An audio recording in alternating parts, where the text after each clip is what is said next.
awali dan kita baca basmalah. Assalamualaikum warahmatullahi wabarakatuh.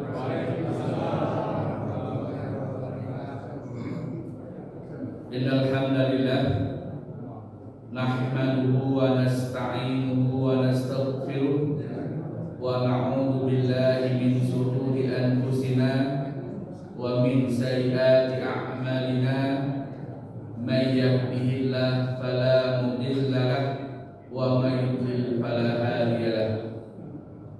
Asyhadu an la ilaha illallah wahdahu la syarika lahu wa asyhadu anna Muhammadan abduhu wa rasuluh la nabiyya wa la rasula ba'dah. Qala Allah ta'ala fil Qur'anil Karim ba'da an a'udzu billahi minasy syaithanir rajim. Ya ayyuhalladzina amanu taqullaha haqqa tuqatih wa la tamutunna illa wa antum muslimun. Wa qala nabiyyuna Muhammad sallallahu alaihi wasallam innamal a'malu bil khawatim. Rabbana zidna ilman warzuqna fahman. Allahumma innana nas'aluka ilman nafi'an wa rizqan thayyiban wa amalan mutaqabbalan. Allahumma anfa'na bima 'allamtana wa 'allimna ma yanfa'una wa zidna ilman ya 'alim. Subhanaka la ilma lana illa ma 'allamtana innaka antal 'alimul hakim. Kaifa halukum? Alhamdulillah, barakallahu fikum jami'an. Di pertemuan perdana setelah Ramadan, di masih berada di bulan Syawal, tak lupa anda ucapkan taqabbalallahu minna wa minkum sholihul a'mal kullu amin wa antum bi khairin. Alhamdulillah, ini khusus malam ini kita awali dengan satu tema, yaitu dengan tema ilmu. Ini erat kaitannya dengan adab, karena salah satu yang menjadi autokritik bagi kita adalah ketika kita berada di majelis ilmu. Nah, sudahkah kita mengamalkan adab-adab ilmu atau kita mengabaikannya? Ini materi yang penting agar kita selama belajar menuntut ilmu diberikan keberkahan oleh Allah. Imam Malik bin Anas radhiyallahu anhu pernah mengatakan, ta'allamul adab qabla an tata'allamal ilma. Kata Imam Malik bin Anas, belajarlah adab sebelum engkau mempelajari ilmu. Karena hari ini banyak orang yang berilmu tinggi namun miskin adabnya, kurang adabnya. Bisa jadi kondisi seperti ini mengenai diri kita semua ketika kita berada di majelis ilmu. Nah, karena itu mudah-mudahan nanti setelah kita pelajari seperti apa adab untuk ilmu, kita semua bisa mengamalkannya, mengamalkan adab tersebut agar Allah memberikan keberkahan ilmu bagi kita semua. Alhamdulillah, kita awali dengan definisi ilmu. Secara epistemologi, kata ilmu ini adalah lawan kata al-jahlu, yang artinya bodoh. Kita sering mendengar kata jahil. Jahil itu artinya bodoh. Nah, adapun secara terminologi, secara syar'an, Abu Ishaq Asy-Syirazi rahimahullah dalam kitab beliau Al-Luma' fi Usuli Al-Fiqhi, beliau menuturkan fa'amal ilmu fahuwa ma'rifatul ma'lum ala ma huwa alaihi. Ilmu adalah mengetahui sesuatu dengan apa adanya atau kenyataannya. Nah, kemudian Ragib Al-Isfahani rahimahullah dalam kitab beliau Al-Mufradat fi Gharib Al-Quran berkata, al-ilmu idraku syai'i bi haqiqatihi. Ilmu adalah mengetahui sesuatu sesuai dengan hakikatnya. Adapun yang dimaksud dengan ilmu syar'i, Muhammad bin Shalih Al-Utsaimin rahimahullah dalam kitab Al-Ilmi, beliau mendefinisikan ilmu syar'i dengan ungkapannya, ilmu ma anzalallahu ala rasulihi minal bayyinati wal huda. Ilmu tentang apa-apa yang diturunkan oleh Allah kepada Rasulnya berupa bayyinah, berupa penjelasan yang terang benderang, dan al-huda, petunjuk. Nah, ini definisi ilmu. Kemudian hakikat ilmu. Yang pertama, ilmu hakiki adalah ilmu yang bersumber dari Allah Azza wa Jalla dan Rasulnya Muhammad sallallahu alaihi wasallam, yakni Al-Quran dan As-Sunnah atau hadis Nabi. Kemudian Imam Muhammad bin Idris Asy-Syafi'i rahimahullah berkata, ilmu makana fihi qala haddatsana wa ma siwa dzaka waswasu syayatin. Nah, ilmu itu adalah yang di dalamnya ada perkataan haddatsana. Nah, kalau dalam ilmu hadis ini nanti ada sanad keilmuannya. Haddatsana telah bercerita kepada kami. Nah, siapa yang bercerita? Nah, salah sahabat mendengar dari Rasul misalnya. Apa yang didengar? Yakni hadis Nabi Muhammad sallallahu alaihi wasallam. Nah, jadi ilmu yang didengarkan dari sahabat, kemudian disampaikan oleh sahabat, didengar dari Rasulullah SAW, ini hadis Nabi, itu adalah ilmu. Adapun selainnya hanyalah bisikan setan belaka. Nah, Imam Al-Auza'i rahimahullah berkata,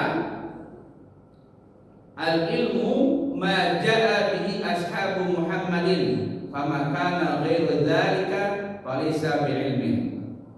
Yang dinamakan ilmu adalah apa-apa yang datang dari para sahabat Nabi Muhammad SAW. Yang datang dari sahabat Nabi ini disebut dengan athar. Nah, athar itu, nah ini perkataan para sahabat. Nah, ini juga termasuk dalam kategori ilmu. Adapun yang selain itu bukanlah ilmu.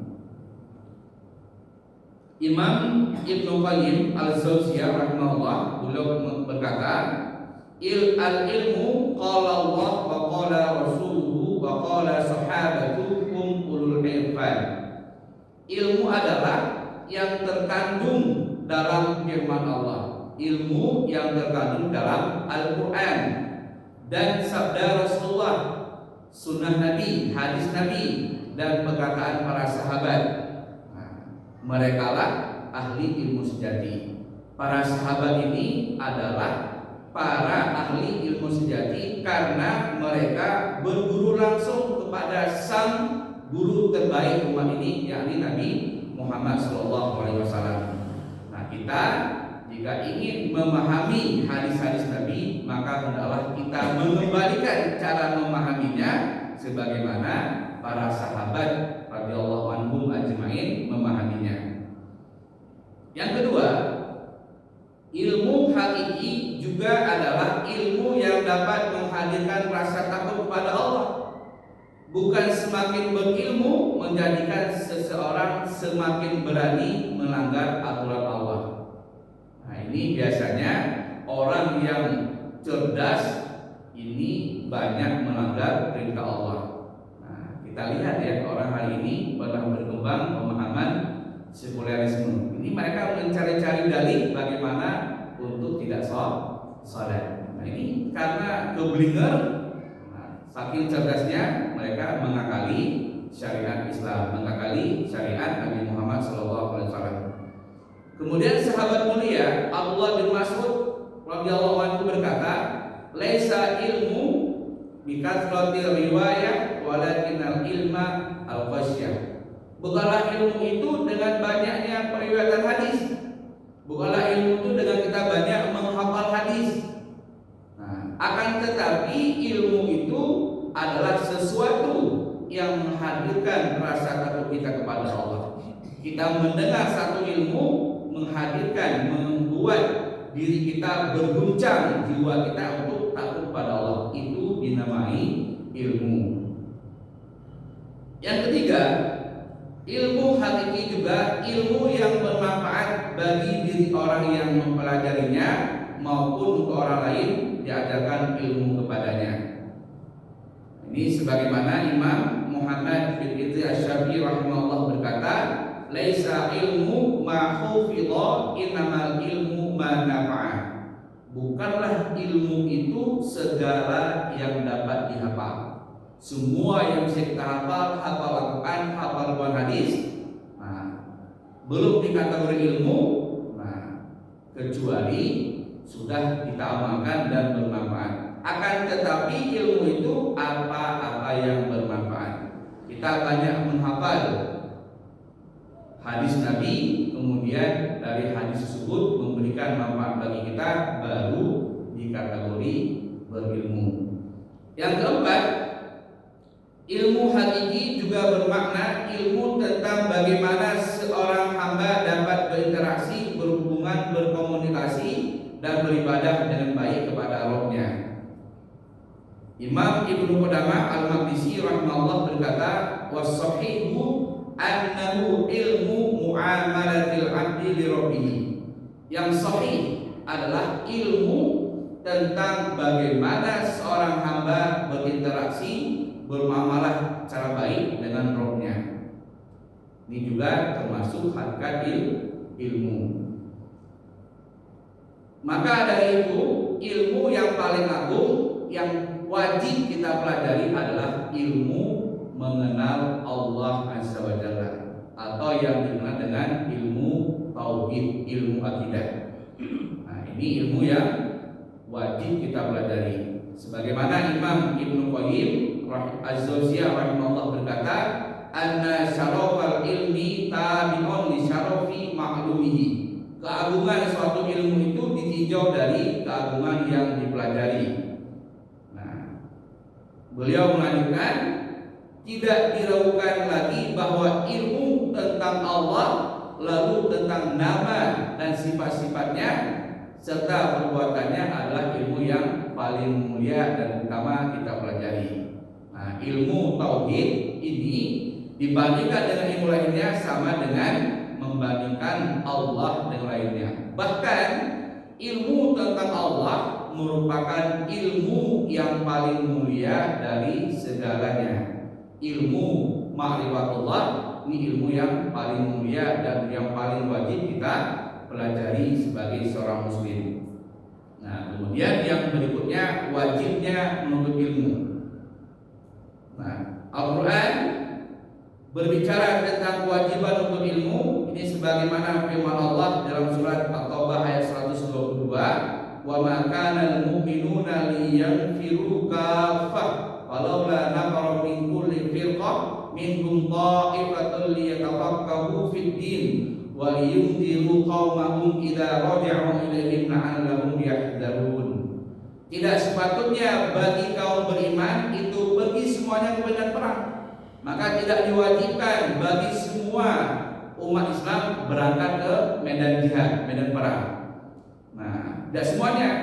Mengapa tidak pergi dari tiap-tiap golongan di antara mereka beberapa orang untuk memperdalam pengetahuan tentang din, tentang agama Islam? Maka harus ada sebagian orang yang mendalami ilmu. Sudah ada sebagian orang yang belajar ilmu, dan dan untuk memberi peringatan kepada kaumnya apabila mereka telah kembali kepadanya, supaya mereka itu dapat menjaga dirinya. Jadi kita semuanya tidak diwajibkan ikut bertempur di medan perang, namun harus ada sebagian di antara kita yang mendalami ilmu agama. Nah, Imam Al-Qurtubi rahimahullah menafsirkan ayat ini, hadil ayat aslun fi wujubi thalabil ilmi. Ayat ini adalah dalil pokok atas wajibnya menuntut ilmu. Nah, kemudian dari As-Sunnah An-Nabawiyah, dari hadis Nabi yang berbicara tentang menuntut ilmu, ini sebagaimana hadis yang populer yang kita hafal semua, thalabul ilmi fardhun ala kulli muslim. Menuntut ilmu itu adalah kewajiban atas setiap muslim. Nah, kata muslim dalam hadis ini mencakup laki-laki dan perempuan. Nah, jadi semua yang berjenis kelamin laki-laki dan berjenis kelamin perempuan ini berkewajiban menuntut ilmu. Kenapa demikian? Karena status hukumnya bergantung kepada sifat yang menyertainya. Sifatnya yaitu Islam. Ketika dia seorang muslim, maka wajib bagi dia untuk menuntut ilmu. Kemudian seorang ulama dari Aleppo, Syekh Abdul Fattah Abu Huda, dalam kitab beliau Ar-Rasul Al-Mu'alim wa Asalibuhu fi Ta'lim, beliau menambahkan ya dalam kaitannya dengan hadis menuntut ilmu adalah kewajiban setiap muslim, bahwasanya ketika Nabi Muhammad SAW menggantungkan pekerjaan menuntut ilmu dengan penempatan seseorang yang beragama Islam, baik laki-laki maupun perempuan, maka di dalamnya terdapat peringatan dari Nabi bahwa siapa saja yang menisbahkan dirinya kepada Islam akan mengharuskannya mencari dan memperoleh ilmu. Nah, siapa saja yang menisbahkan dirinya sebagai seorang muslim, wajib baginya untuk belajar, wajib baginya untuk menuntut ilmu. Kenapa? Karena tidak ada tidak boleh ada kebodohan tentang syariat Islam. Kita sebagai seorang muslim tidak boleh bodoh terhadap syariat kita sendiri. Gak boleh kita gak tahu cara sholat, cara berwudu. Kenapa demikian? Banyak saudara-saudara kita, bapak-bapak kita yang umurnya sudah sepuh, itu ketika ditanya bagaimana tata cara mandi wajib, itu masih bingung. Ini Anda dapati ketika anak ngajar di daerah pedalaman. Gak bisa Pak, cara mandi junub. Nah, mungkin ada juga di antara antum bagaimana cara bersuci, bagaimana cara melihat seorang wanita itu berhenti darah haidnya. Ini butuh ilmu. Nah, Ibnu Daqiq Al-Id rahimahullah berkata, lama kana talabul ilmi wajiban, ikhtartu an akuna min talabatihi, fa in lam amut aliman amut taliban. Ini sebuah nasihat yang sangat luar biasa. Kata Imam Ibnu Daqiq Al-Id, karena menuntut ilmu itu sebuah kewajiban, aku memilih dalam ilmu. Jika aku tidak mati sebagai seorang berilmu, setidaknya aku mati sebagai orang yang menuntut ilmu. Nah, ini luar biasa nasihatnya bagi kita. Jika kita nggak jadi seorang alim, seorang ulama, dan nggak meninggal dalam keadaan orang berilmu, jadilah orang yang meninggal atau mati dalam keadaan sedang menuntut ilmu. Ini luar biasa sekali. Nah, yang berikutnya adab sebelum menuntut ilmu. Nah, ini penting ya. Nah, fondasi yang pertama, memilih makanan yang halal dan thayyib. Nah, kita sebagai seorang penuntut ilmu hendaknya menjaga makanan yang kita makan. Jangan sampai yang kita makan itu jadi daging di tubuh kita, kemudian daging tersebut dihasilkan dari sesuatu yang haram. Nah, terlebih lagi kita sebagai seorang penuntut ilmu harus menjaga makanan yang haram, karena ketika kita memakan makanan yang haram akan mengharamkan keberkahan ilmu. Bahkan orang yang suka makan haram ini akan mencegah terkabulkan doa yang ia minta kepada Allah. Nah, yang kedua, sederhana dalam makan dan minum. Nah, ini penting juga bagi kita sebagai seorang penuntut ilmu, tidak berlebihan dalam makan dan minum. Nah, karena banyak makan, banyak minum akan menyebabkan kita malas beraktivitas. Banyak makan membuat kita ngantuk. Nah, ini kita hindari tak kala kita sedang menuntut ilmu. Nah, kemudian Imam Muhammad bin Asy-Syafi'i rahimahullah kata beliau, aku tak pernah kenyang selama 16 tahun kecuali sekali saja. Maka pada saat itu aku masukkan tanganku ke dalam kerongkongan sehingga memuntahkannya. Sesungguhnya kenyang dapat membuat badan berat dan hati keras, menghilangkan kepintaran, mendatangkan kantuk dan melemahkan diri dari beribadah. Jadi kalau kita terlalu banyak makan akan melemahkan diri kita untuk beribadah kepada Allah. Ini perlu kita waspadai. Nah, kemudian yang ketiga, menghindari banyak bicara dan tidur. Nah, ini juga kita sebagai seorang penuntut ilmu kurangi ya banyak bicara dan kurangi tidur kalau kita ingin sukses ketika kita hendak menuntut ilmu. Kemudian yang keempat, menjauhi dari pelanggaran-pelanggaran syariat. Nah, ini sebagai seorang penuntut ilmu, nah, hindari berbuat yang namanya maksiat dan dosa. Nah, kenapa? Karena ilmu itu adalah cahaya Allah. Bahkan Imam Muhammad bin Asy-Syafi'i pernah mengadu kepada gurunya Imam Waqi, syaqautu ilal Waqi an su'il hifdi farsyadani bi tarkil ma'asi bi anna ilma nur bi anna ilma nurun wa nurullah la yubdi bil 'asi. Kata guru Imam Syafi'i bahwasanya, nah, Imam Syafi'i mengadu kepadanya. Nah, syaqautu ilal Waqi, aku mengadu kepada guruku namanya Waqi, betapa buruknya hafalanku. Kemudian sang guru memberi petuah. Nah, farsyadani bi tarkil ma'asi, memberi petuah untuk meninggalkan maksiat. Kenapa? Karena ilmu itu adalah cahaya. Cahaya Allah tidak diberikan kepada orang yang berbuat maksiat. Maka kalau kita sedang menuntut ilmu, jangan sesekali berbuat maksiat. Banyak di antara kita yang tanpa kita sadari sedang berada di majelis ilmu sibuk dengan handphone sendiri. Ini bagian dari maksiat juga. Entah apa yang dilihat kita tidak tahu.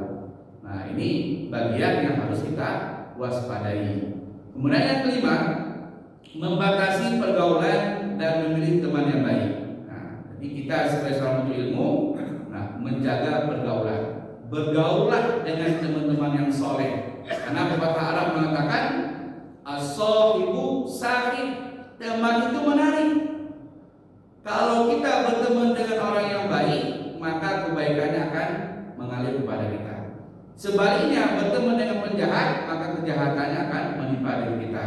Maka kata Nabi, nah, perumpamaan orang yang duduk dengan penjual minyak wangi, nah, ini orang yang tidak membeli minyak wanginya akan tercium harumnya.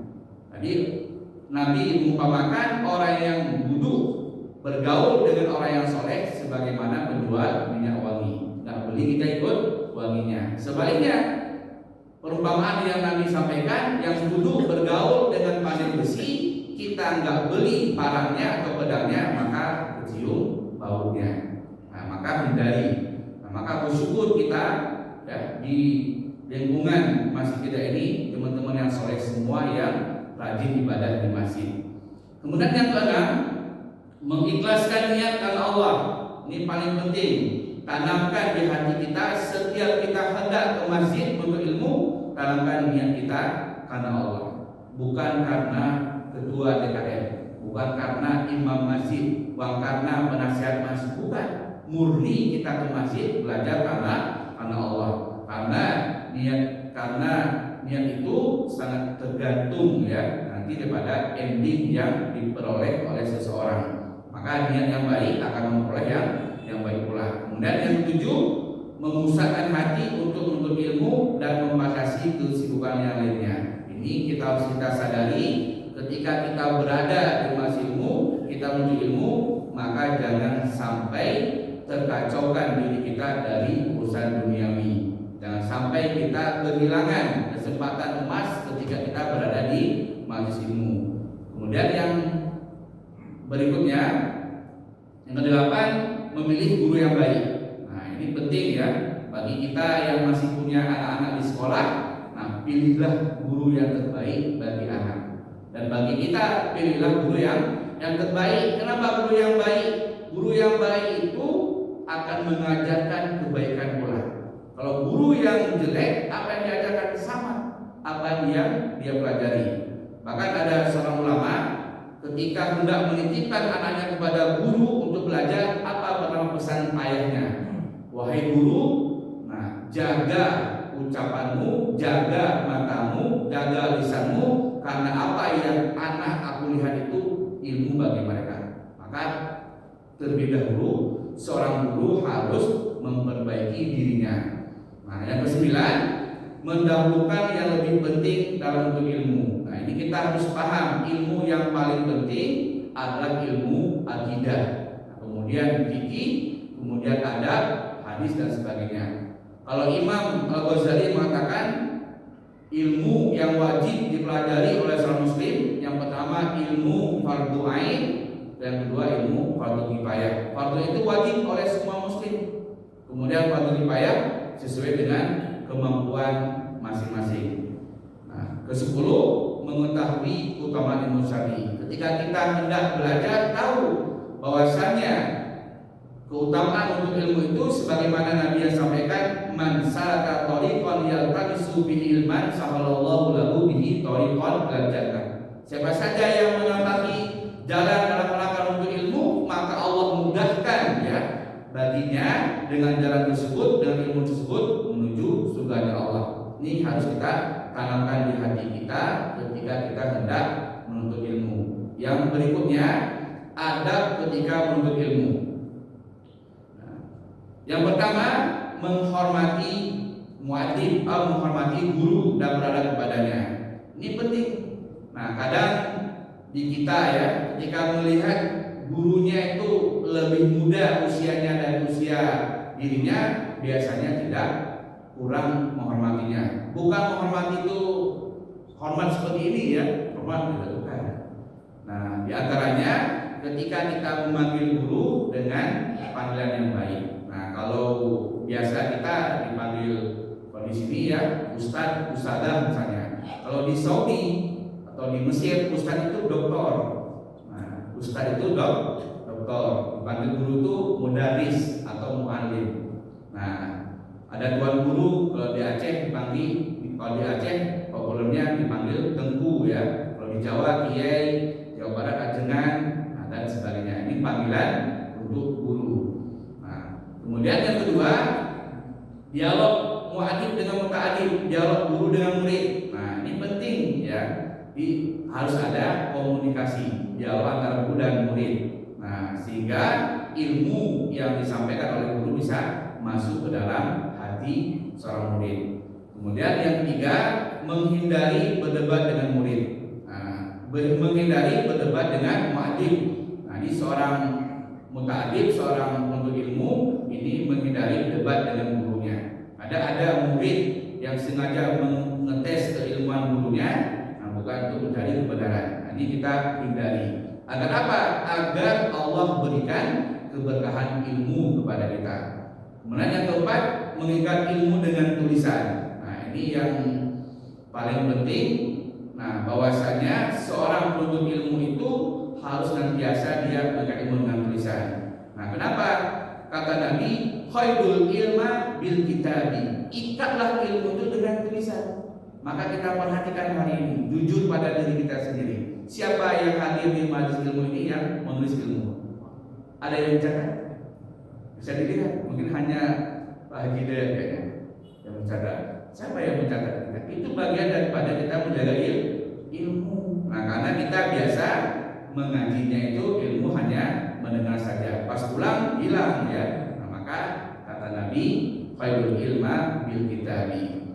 Kemudian yang kelima, mengatur dan menyusun dengan rapi tulisannya. Ketika kita tadi menulis ilmu, maka kita tulis tulis dengan rapi. Nah, kita susun dengan baik agar bisa mudah kita ulang-ulangi.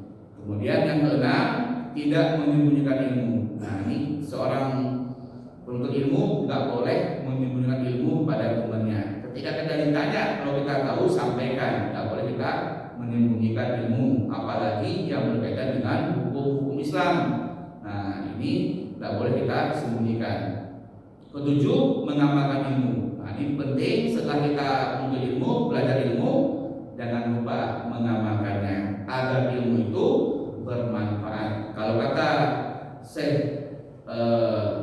Abdullah bin Said, nah itu kata beliau, zakatul ilmi. Nah, zakat ilmu itu adalah dengan mengajarkannya, mengamalkan ilmu.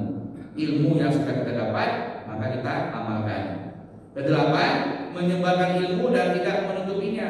Nah, setelah kita belajar, maka kita mengajarkan orang lain, berdakwah. Berdakwah itu tidak mesti kita berada di podium, bisa dengan dakwah dengan hal, dengan lisan kita sampaikan sesuatu yang baik. Bahkan hari ini dakwah sangat mudah, hanya dengan satu tulisan bisa dibaca oleh orang banyak. Itu juga bagian dari menyebarkan ilmu.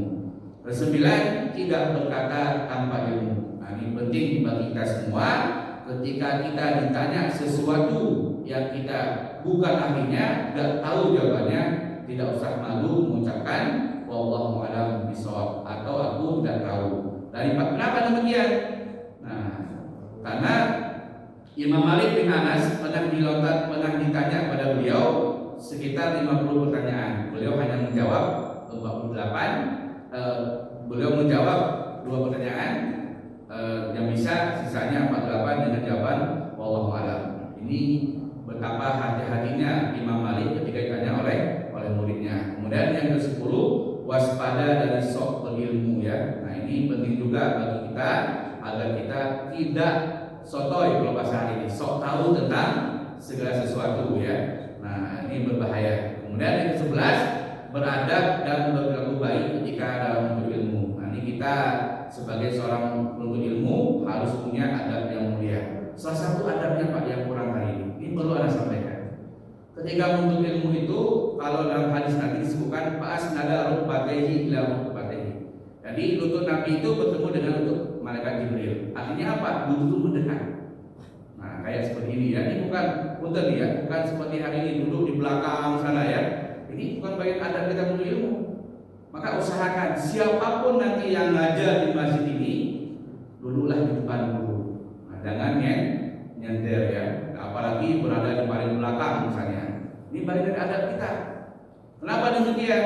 Perlu kami sampaikan. Karena di antara keberkahan kita menuntut ilmu itu, salah satunya kita mengamalkan ilmu. Apalagi ketika guru-guru kita menyampaikan ilmu, kita berbicara, itu nggak punya adab. Nggak punya adab, maka ilmu kita nggak berkah. Nah, kita evaluasi di kita masing-masing. Berapa tahun kita sudah menuntut ilmu? Apa yang ada perubahan pada diri kita? Karena itu tadi salah satunya kita tidak mengamalkan adab ketika menuntut ilmu. Maka pesan anak secara khusus kepada antum semua, ketika nanti ada yang ngajar siapapun dia, tolong ya antum merapat ke depan, jangan menyender. Nah, kenapa? Itu bagian dari adab ilmu, juga adab kita menghormati guru agar ilmu itu diberi keberkahan oleh Allah. Bahkan Imam Burhanuddin Az-Zanusi dalam kitab Ta'lim menyebutkan posisi yang paling bagus itu apa? Posisi ketika seorang murid berada di depan gurunya. Itu posisi yang paling bagus. Nah, posisi depan ini ya. Ini nggak ada di depan anda ini. Nah, itu yang paling bagus posisinya. Nah, maka kalau antum berada di Masjid Nabawi atau di Masjid Haram, itu lihat tuh para guru dikelilingi oleh murid-muridnya. Itu diantara adab kita belajar ilmu. Nah, kemudian yang terakhir, adab majelis ilmu, memperbanyak zikir pada Allah. Nah, dikejar kita untuk ilmu, udah tahu ilmunya, kita banyak berzikir pada Allah, takut pada Allah. Nah, jangan sampai dengan ilmu yang kita mempelajari itu menjadikan diri kita orang yang semakin congkak di hadapan Allah. jadilah orang yang banyak mengingat Allah, karena ilmu yang Allah berikan bagi kita ini sebagai cara bagi kita untuk mendekat kepada Allah. Kemudian yang kedua, mengatur jadwal untuk memberi nasihat dan pelajaran, ya. Ini sebagaimana yang di masjid kita, ya, ada malam Senin, Selasa, Rabu, Kamis, Jumat ada jadwalnya. Ini bagian daripada untuk mencerdaskan, mengedukasi kita semua sehingga kita jadi penuntut ilmu yang sejati. Kemudian yang ketiga, memilih teman yang baik. Nah, ketika kita sedang berada di masjid ilmu, duduklah dengan teman-teman yang baik, karena semua orang itu baik, tapi carilah yang paling baik. Nah, ini terakhir, yang keempat, mengucapkan salam ketika datang dan berpamitan. Ketika kita masuk di masjid ilmu, mengucapkan salam, ketika pulang kita mengucapkan salam. Ini bagian daripada kita mengamalkan yang ada ketika dalam masjid ilmu. Mudah-mudahan Allah Ta'ala berikan kita ilmu yang bermanfaat. Mungkin ada yang mau ditanyakan? Tapi saya baca satu saja. Ya, sekarang ini kan Pak, Indonesia ini kan sedang gencar tinggi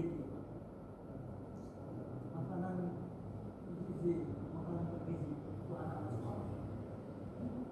Tadi ilmu terkait dengan makanan, saya mengikuti perkembangan periode itu Pak. Di beberapa tempat makan kampung seperti provinsi menjadi keluhan kualitas makanan.